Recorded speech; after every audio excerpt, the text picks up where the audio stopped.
The biggest financial mistakes Desis make in the US are not what you think. And the most surprising part is almost all of them come from good intentions. We come here chasing stability, opportunity, and a better life. But the moment that first paycheck hits, something strange happens. Suddenly someone is telling you to buy a flat in Mumbai. Someone else is telling you to open an FD back home. Your parents say buy land. And in the middle of all this noise, you forget that your real life is here, not 8,000 miles away. Today I want to show you top 4 mistakes Desis in the US make, the mistakes that quietly delay your retirement by 10, 15, even 20 years. If you don't know me, I'm your finance friend Sushant. I retired at 41 through salary and smart investing. And before we begin, एक बार subscribe तो कर लो यार, so that this will reach maximum Desis and save them from years of financial stress. Telugu వాళ్ళు ఒక tap చేస్తే చాలు. Let's begin. Let me take you back for a moment, because if you grew up Desi, you already know how this script goes. You get your first job in the US, your salary looks big for the first time in your life, you buy your first car, maybe move into a nicer apartment, and before you even understand what is W2 and 401k and what credit score means, someone back home asks, "Beta flat kab le rahe ho?"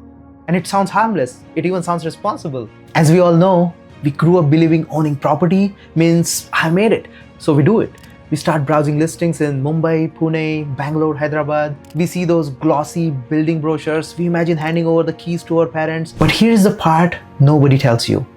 The moment you buy a house in India from US, you lose something extremely expensive: control. Because now you depend on a builder whose possession date moves like Indian train schedules. Maintenance charges for a house you do not live in. Rental yield of 2 to 3%. Tenants who break things and disappear.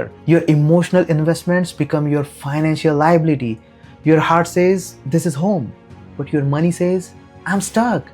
I'm not liquid. I will not compound. And many of us send money back home out of love, obligation, or support. A lot of Desis lose hundreds of dollars every year, purely in the transfer fees and bad exchange rate for the same support they already plan to send home. If you're sending money back home anyways, at least keep more of your money in your family's pocket, not in the banks. I've been using this app called Krobo, and I genuinely recommend you try it, especially if you're sending home money regularly. They give you zero fees transfer, Google rate, or even better conversion, instant transfer, 24/7 customer support, and no hidden spread. Just clear, transparent USD to INR transfer. And because this is a collaboration, they are giving my audience $25 when you complete a transfer over $500 using my special link below. Try it once and you'll immediately see the difference. And if anything goes wrong, they will literally refund the amount. So it is risk-free test, and link is in the description below. I have seen friends stuck in a 5-year possession delays. I have seen people paying EMIs in the US for a house they have never stepped inside. I have seen properties sitting empty for years. And the biggest one, I have seen people drain their US savings to complete construction back home just because someone said, "Beta paisa laga do, property safe hoti hai." But here is the truth. Real estate is an amazing investment when it is close to you and you have control over it. But when it is 8,000 miles away, you're not building wealth, you're building stress. And let me be clear, guys, this is not bashing India. India is home. But a good investment is about data and control, not emotion and distance. And this one decision alone delays financial independence by 5 to 10 years, because the money that should have been compounding at 8 or 10% in the US gets stuck earning 2% back home. So the first major mistake is buying a house in India too early, before your financial foundation in the US is even built. Now let's talk about another mistake that almost every Desi immigrant makes, not because they are careless, but because they are listening to the wrong voices. The moment you start earning in dollars, the India advice start pouring in. Your dad tells you Sensex is booming, India is a growth story, and your WhatsApp group keeps forwarding articles about India becoming the largest or the third largest economy. And look, India is growing. India will continue to grow. India should grow. It is our home. But here's the problem. Your income is in US dollars. Your lifestyle is in US dollars. Your future goals are in USD. But your investments, your compounding, your long-term wealth many times end up tied to INR. And when you put dollar earned money into rupee denominated assets, there is always a silent force working against you: currency depreciation. Let's take a 40-year view, because this alone explains why investing heavily in India while you live in the US slows down your wealth. Here is how the rupee has moved against the dollar. In 1980, $1 was equal to 8 rupees. In 1990, it went to 17.5 rupees. In the year 2000, it was 45 rupees. And now it is close to 89 rupees. So over 4 decades, the rupee has weakened almost by 10x against the dollar. So even if the Indian stock returns look great on paper, let's say 12%, the 3 to 4% annual currency depreciation quietly eats that up when you convert it back to the currency you actually live and retire in. In other words, you might grow your portfolio in INR but not in USD, which is the only currency that determines your actual life here. While you were chasing the mid caps in India, the boring plain S&P 500 in the US outperformed most of the global markets, delivered strong long-term returns, and provided stable dividends, offered better tax efficiency, and compounded your dollar in dollars. It is not exciting, it is not glamorous, it is not 10x in 5 years, but it builds wealth that matches your actual life. Now, I'm not saying don't invest in India. You absolutely can.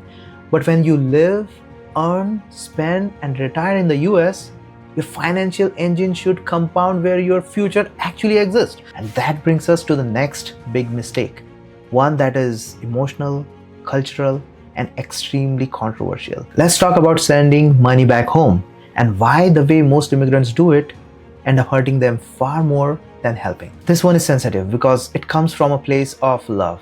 Every Desi immigrant has lived this moment. You start earning in the US and suddenly you feel this responsibility towards home. Helping family back home is not a mistake. Supporting parents, paying for medical expenses, sending monthly help, that is love, that is culture, that is who we are. And I already told you how to send money efficiently using Krobo. But the mistake is what happens beyond that. It starts with something small, like beta ek plot mil raha hai, bahut sasta hai.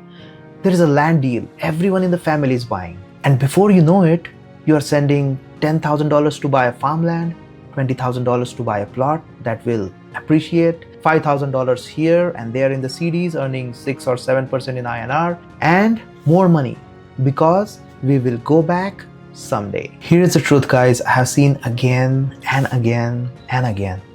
Most people who say, I will go back, never actually do.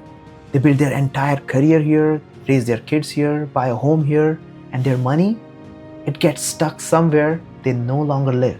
The smartest thing you can do is invest in the US, let the dollar compound, and take the money back home with you when you go. So you're not hit with years of currency depreciation. That protects your wealth far better than buying random plots there. Trust me, guys, I have friends with hundreds of thousands of dollars stuck in India, in farms, in real estate, and now they don't even want to go back. Supporting parents is beautiful, but sacrificing your financial independence for assets you will not even use helps no one, not even them. And this brings us to the next mistake, the one that triggers the most debate, the most guilt, and the most pressure in all Desi families.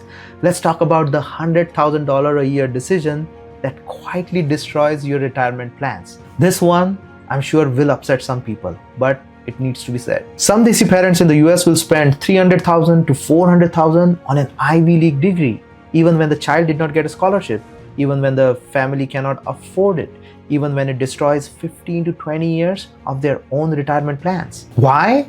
Because we grew up equating big name education with guaranteed success. But here's the truth, no one wants to say it out loud. If a kid is truly Ivy level, they usually get financial aid. And if they don't, it simply means paying $100,000 a year is a choice. It's not a necessity. And this is where Desi parents get trapped. They feel this is the only way my child will succeed.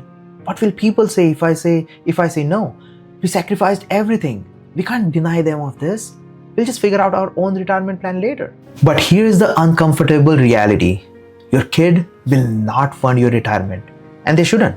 They will have their own life, their own bills, their own family. And if you drain your future to pay for their present, you're setting up 2 generations for stress. Because if your own financial life collapses at 55 or 60, your kid will feel that emotional burden anyways. Here is the practical truth. If your child gets into a top school with aid, great. If not, there are hundreds of excellent universities, state schools, and honors programs that cost fraction of that price and still lead to incredible careers. Paying $400,000 does not guarantee success, but losing $400,000 does guarantee a delay in retirement. This is not anti-Ivy League. This is pro-logic, pro-balance, and pro-family. Because most Desis in the US are not struggling because of income. They are struggling because their money is living in 2 countries while their life is happening in just one.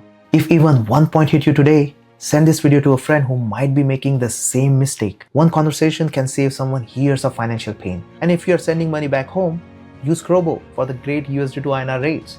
Link in the description. Your finance friend Sushant, signing off.